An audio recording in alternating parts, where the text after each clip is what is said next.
Om Swastiastu. Om Swastiastu. Umat Sedharma dimanapun berada, kembali lagi bersama saya Niwayan Purnamasari dalam program Taksu, Tutur Agama dan Kerukunan melalui Suluh Umat. Adapun program Taksu ini merupakan program kerjasama antara Kelompok Kerja Penyuluh Agama Hindu Kabupaten Luwu Timur dengan penyelenggara Hindu Kementerian Agama Kabupaten Luwu Timur. Dan pada kesempatan yang sangat berbahagia ini, saya telah ditemani oleh seorang narasumber yang tentunya berasal dari Penyuluh Agama Hindu Kabupaten Luwu Timur. Beliau adalah Ni Gusti Ayu Alit Irmawati MPD. Om Swastiastu, Ibu. Om Swastiastu, Bu Rini. Menapi gatranya hari ini? Tengkare becik-becik. Becik-becik, nonton nggih. Dan umat Sedharma dimanapun berada, kami hari ini akan mengangkat sebuah tema, yaitu doa dan sembahyang. Nah, begini, biasanya dalam agama Hindu itu sangat-sangat identik sama dengan doa dan sembahyang, gitu, Ibu Ayu. Nah, doa dan sembahyang ini sebenarnya itu apakah itu beda ataukah memang sama? Nah, silakan. Terima kasih atas pertanyaannya, Bu Rini. Umat Sedharma dimanapun berada, arti kata sembahyang dalam Kamus Besar Bahasa Indonesia merupakan suatu permohonan yang ditujukan kepada Tuhan atau ide Sang Hyang Widiwasa. Secara etimologinya, sembahyang sendiri terdiri dari dua kata, yaitu sembah dan yang. Di mana sembah berarti kita menyembah atau memuja, sedangkan yang adalah yang dipuja. Jadi sembahyang adalah di mana proses kita memohon untuk menyembah ide Sang Hyang Widiwasa. Untuk doa sendiri adalah dalam Kamus Besar Bahasa Indonesia merupakan suatu harapan atau pujian yang kita tujukan kepada Tuhan atau ide Sang Hyang Widiwasa.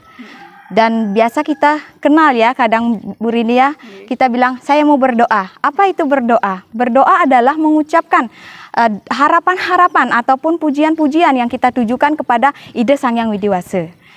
Kalau kita kaitkan dengan konsep ketuhanan atau konsep teologinya, bahwa sembahyang dan doa ini masuk kemana sih? Jadi sembahyang dan doa ini, kalau konsep teologi kita kenal kan, sekarang itu ada konsep yang personal God dan ada impersonal God, ada juga yang imanen dan transenden. Personal God di sini adalah dinyatakan bahwa Tuhan itu berada di luar makhluk ciptaannya. Artinya tidak menyatu dengan makhluk ciptaannya. Sedangkan transenden menyatakan bahwa Tuhan itu bersifat jauh. Jauh artinya tidak dekat berarti. Dan menyembahnya perlu dengan batin, seperti itu. Sedangkan impersonal God di sini adalah Tuhan itu dipersonifikasikan, itu ada di dalam setiap makhluknya, seperti itu.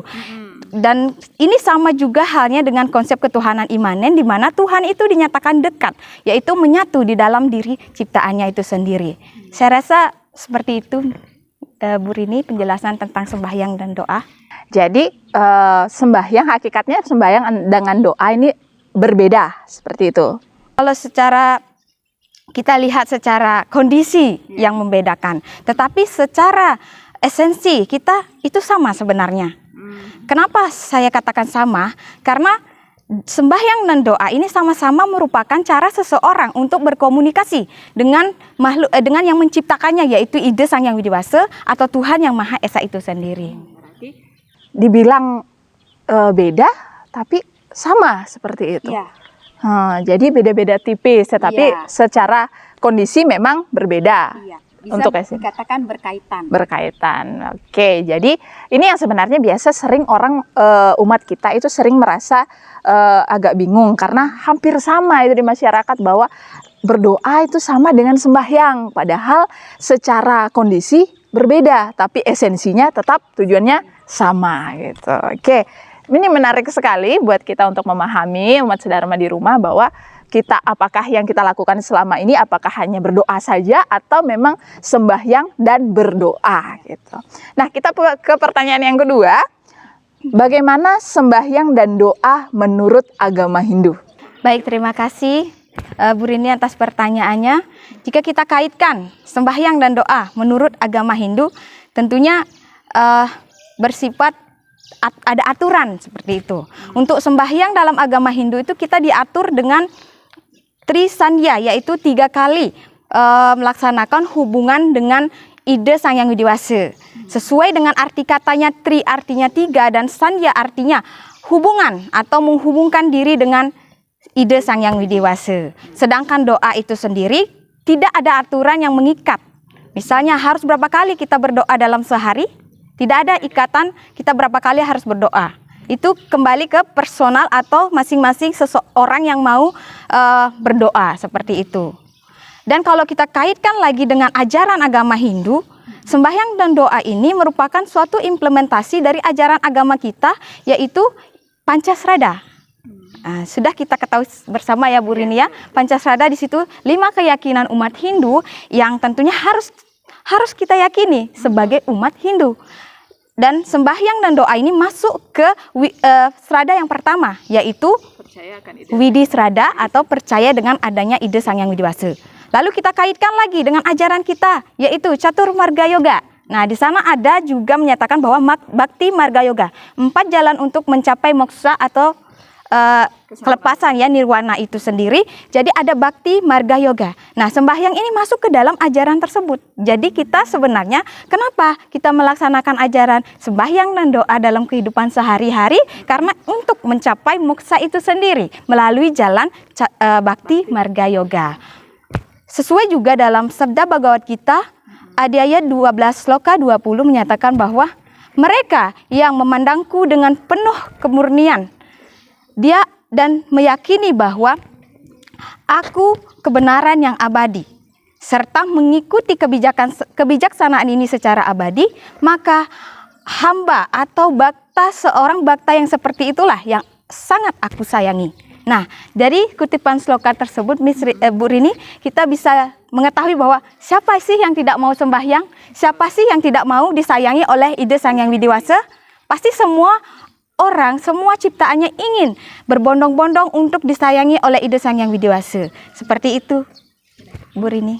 Ini menarik sekali, justru semakin mendalami akhirnya kita, termasuk saya sendiri, akhirnya memahami bahwa apa tujuan kita melakukan sembahyang dan doa adalah untuk menuju ke moksha itu sendiri. Betul sekali. Sebenarnya jalannya simpel gitu.